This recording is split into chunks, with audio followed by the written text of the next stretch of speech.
مرتبہ قریب کر کے یہ خطاب فرما رہے تو کتنی پرواز ہوگی اس نبی کی بھائی. لہذا اللہ کے علاوہ اپنے حبیب کو کوئی پہچان نہیں کرتا. کسی میں حوصلہ ہی نہیں, کسی میں ہمت ہی نہیں. انا للہ و انا الیہ راجعون. مولانا فرماتے ہیں کہ وہ 70,000 پردے نور کے جو عرش پہ پڑے تھے وہ بھی چاک ہو گئے. اللہ نے اپنے ساتھ بٹھایا اور 3 مرتبہ کہا اور آگے اور آگے اور آگے. تو بتاؤ میرے نبی کی پرواز کتنی بلند ہوگی. پہلی بات مولانا کاش آپ نے یہ قصہ سناتے ہوئے کسی ایک حدیث کا نام ہی بیان کر دیا ہوتا کہ یہ حدیث فلاں کتاب کے اندر موجود ہے جس سے میں نے یہ قصہ پڑھا. پہلی بات, اللہ اپنی صفت علو میں تنہا ہے, یکتا ہے. اللہ اپنے عرش پر مستوی ہے. اللہ کی کوئی مخلوق اللہ کے عرش پہ نہیں جاتی. اور دوسری بات, قیامت کی دیواروں تک مولا طارق جمیل اس قصے کا, اس جھوٹے واقعے کا کوئی ثبوت نہیں دے سکتے. کہیں پر اس کی دلیل نہیں مل سکتی. ہاں انہی کے بھائیوں سے مل سکتی ہے. مولوی طاہر القادری صاحب کی میں ایک CD دیکھ رہا, اس کے اندر وہ میرا لاہور میں ایک تقریر کی, انہوں نے معراج کا واقعہ بیان کیا اور اس واقعے میں کہتے ہیں کہ اللہ کے رسول صلی اللہ علیہ وسلم چلے, مسجد اقصی سے چلے, نور کا چولا اتار دیا, بشریت کا چولا اتار دیا, عرش مولا پر پہنچے, نورانیت کا چولا اتار دیا, عرش مولا سے اور اوپر گئے. اب خود کہتا ہے بشریت وہاں ختم, نورانیت وہاں ختم. اب نبی جب اوپر گئے, لا مقام گئے, اللہ کی ملاقات کے لیے گئے, تو پھر کیا تھے؟ نہ نور تھے نہ بشر تھے, پھر کیا تھے؟ تو شیر پڑھتا ہے ہکے جڑا ہی ہک کو ڈو جانے او کافر تے مشرک ہے. کہ اللہ اور محمد عرشوں سے اوپر جا کر ایک ہو گئے, جو 2 کہے گا وہ کافر ہے. اور پھر ایک کیسے ہوئے؟ وہ کہتا ہے اللہ کے نبی نے عرش کو چھوڑا, اللہ نے کہا عرش کو چھوڑ, آگے آ. پھر نبی اور آگے گئے, اللہ اوپر سے اتر رہا ہے, نبی نیچے سے جا رہے ہیں. یہاں پہنچتے پہنچتے نبی نکڑ پہ پہنچے, اللہ باہر آیا, اپنے حبیب کو کہا حبیب اندر آ, حبیب اندر آ, بڑی پیاری جگہ ہے. حبیب اندر آیا, اللہ نے دروازہ بند کر دیا. کہا اس کے بعد کیا ہوا تمہیں کوئی خبر ہی نہیں ہے. کیا خبر؟ تم نور و بشر میں جگڑتے رہتے ہو. ارے ایک مقام وہ آتا ہے عالم خلق میں جہاں بشریت بھی علائق میں داخل ہے اور نورانیت بھی علائق میں داخل ہے.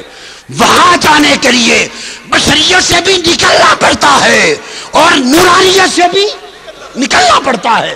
جب لا مقام پہ پہنچے تو مصطفیٰ جب عالم عرش پہ آئے تو بشریت کا لباس اتار دیا تھا. جب عرش پر آئے تو بشریت کا لباس اتار دیا تھا, اور جب عرش والوں کو چھوڑ کر لا مقام میں گئے نورانیت کا لباس بھی اتار دیا تھا. اب کون سا لباس رہ گیا؟ ہائے ہائے, ہک ہے ہک ہے ہک ہے ہک ہے ہک ہے ہک ہے, جیڑا ہک کو ڈو کر جانے او کافر تے مشرک ہے. فرمایا 2 کمانوں کا فاصلہ, ایک دنا کی کمان تھی وہ جو ادھر سے آ رہا تھا, ایک اس کی کمان تھی, ایک فتد اللہ جو ادھر سے آ رہا تھا بلانے والا, ایک جانے والے کی کمان تھی, ایک بلانے والے کی کمان تھی. جب 2 ہاتھ 2 کمانوں کی مانند مل جائیں تو 2 کمانوں کا ملنا مثل معان کا ہو جاتا ہے, مثل معان کا ہو جاتا ہے.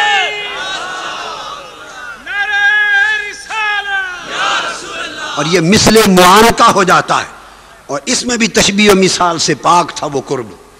ہمیں سمجھانے کے لیے فرمایا فَقَانَ قَابَ قَوْسَيْن. پھر جب کعبہ قوسین پہ آئے تو دنا کو چھوڑ دیا. فرمایا اب اس مقام پر محبوب دنا کو بھی چھوڑ دے کہ وہ بھی اب اس مقام کے علائق میں سے ہے. دنا کو چھوڑ دے کہ وہ بھی اب اس مقام کے علائق میں سے ہے. چھوڑ کے آگے گزرے فتد اللہ اور کعبہ قوسین پہ پہنچے. فرمایا محبوب اب تدلہ کو چھوڑ دے, وہ بھی اس مقام کے علائق میں سے ہے. آ 2 کمالوں کی طرح مل جائیں. جب جلوہ محب اور جلوہ محبوب, جب جلوہ خدا اور جلوہ مصطفیٰ 2 کمانوں کی طرح مل گئے تو کعبہ قوسین ہوا. اب گھر والے دروازے تک پہنچ گئے. مہمان و میزبان بلا تشبیہ و بلا مثال اب آپ پہنچ گئے. فرمایا محبوب اب یہاں تک تو ایک بیان تھا, یہاں تک مثالیں تھیں, اب اس سے آگے وہ کچھ ہونے والا ہے کہ اس کے بیان کے لیے مثال نہیں جو لوگوں کو بتا. وہ کیا تھا؟ اب دروازہ کھلتا ہے. دروازہ کعبہ قوسین دو کمانوں کی طرح مل گئے تھے جلوے.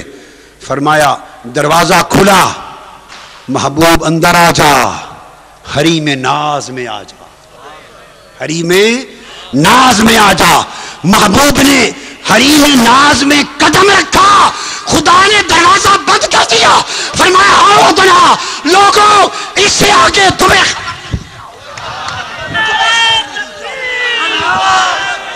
انا للہ و انا الیہ راجعون.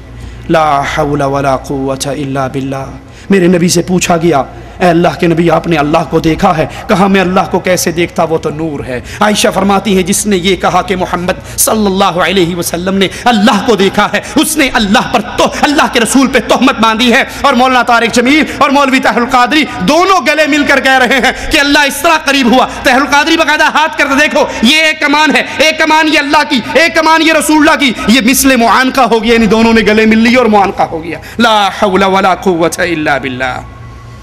ان اہل شرک کی تقریروں کو سننے والوں, ان کے جلسوں میں جانے والوں, ان سے محبت کرنے والوں, ان سے دوستی کرنے والوں, ان کا دم بھرنے والوں, ان کو امام بنانے والوں, ان کی نمازیں, ان کے پیچھے اپنی نمازیں پڑھنے والوں, کیا یہ ساری گمراہی تمہارے کھاتے میں نہیں جائے گی اگر تم نے اس شرک کے پڑے ہوئے پردوں کو نہ اتارا, تم نے لوگوں کے سامنے اس حقیقت کو بیان نہ کیا؟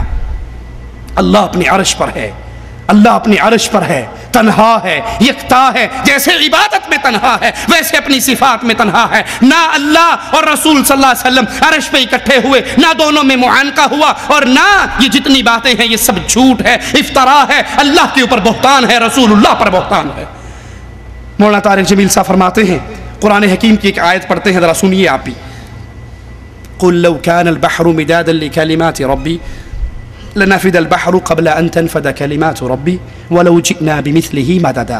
اللہ کی شان کی ایک آیت ہے کہ اگر سارے سمندر سیاہیاں بن جائیں اور اللہ کی تعریفوں کے جملے لکھنے شروع کیے جائیں, یہ سمندر کی سیاہیاں ختم ہو جائیں گی. اللہ کہتا ہے میں اتنے سمندر سیاہیوں کے اور دے دوں, وہ بھی ختم ہو جائیں گے, لیکن اللہ کی تعریف ختم نہیں ہوگی.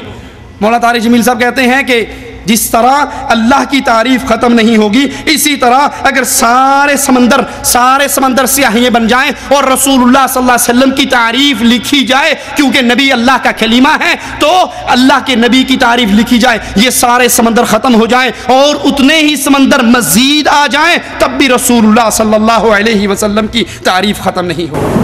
محمد مصطفیٰ صلی اللہ علیہ وسلم خاتم الانبیاء ہیں اور جامع صفات الانبیاء ہیں, لہذا آپ کلمات ہیں, اللہ کے کلمات. اب اسی آیت کو نبی پاک صلی اللہ تعالی علیہ وسلم کے بارے میں پڑھوں گا.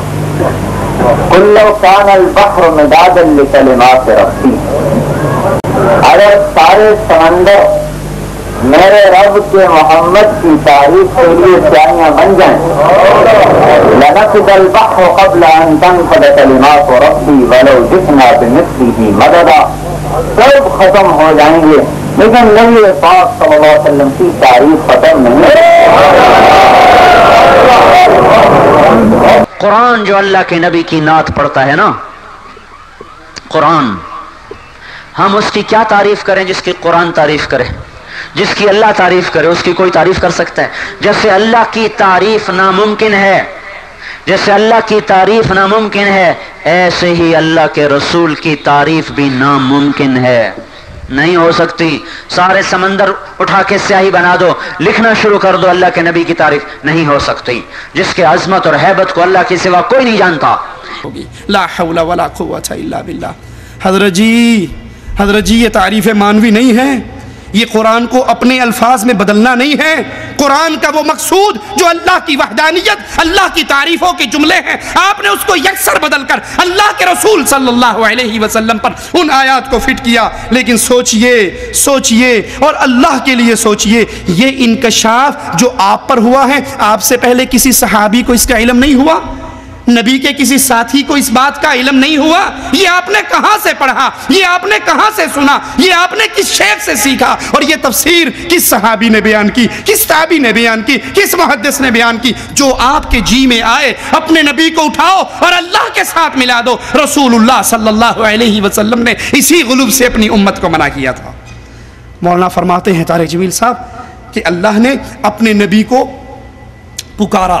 کس طرح؟ یا ایھا النبی. اب اس کا ترجمہ سنیے اور یاد رکھیے، ترجمہ سننے سے پہلے جو مجمع ہے وہ مجمع باب مولڈا شریف کے دربار کا مجمع ہے، وہ قبر پرستوں کا مجمع ہے. اس میں مولانا پر کہتے ہیں یا ایھا النبی، ترجمہ کرتے ہیں اے غیب کی خبریں سنانے والے، اور نیچے سے مجمع نعرہ حیدری، نعرہ رسالت، نعرہ غوثیہ. یا ایھا النبی، اے غیب کی خبر سنانے والے.